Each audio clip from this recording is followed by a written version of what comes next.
Čia vada vieni pomidorai. Čia ant pačią kiemuką. Kokia diduma. Ten biški mažesnė kitokia veislė. Jau irgi žydėjims į pabaigą. O mano grožis, kai išbujoja. Čia mano stebuklingas grožis. Vienas sėkliukį šitų. Na tikrai grožis stebuklingai išbujojęs. Pernai nusipirkom sėklų.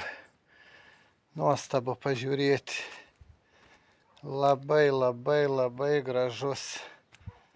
Labai.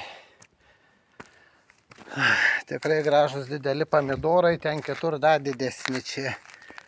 Nu, va kokie pomidorai turi būti.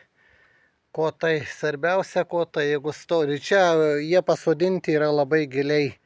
Kokį 10 cm antrą kartą jau kai persodi, kai sodinom.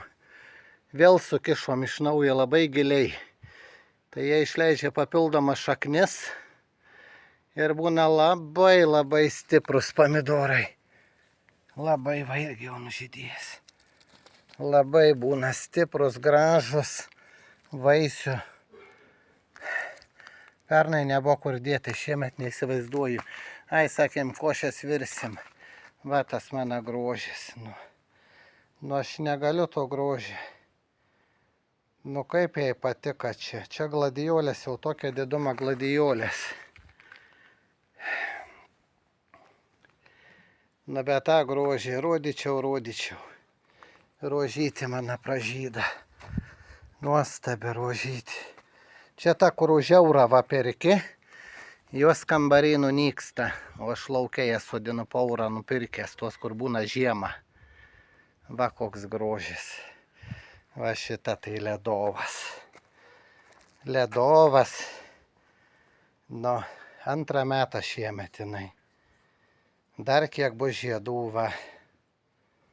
Antrą metą tik tais. O tuos va iš šiukšlyną parsivežiau.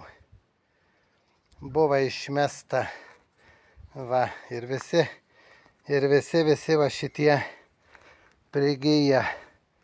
Laisčiau daug, jukas šitos, va. Ir kiek daug vaikų leidžia ant stiebą, va, matosi. Labai mėgstu viską išgelbėti. Tai viską iš šiukšlyną, ką randu, parvežu. Išgelbėti. Čia viskas toliau pirkta, tik tos jukas. Nu čia tai nuostabus. Nuostabus grožis, nu. Spalva ne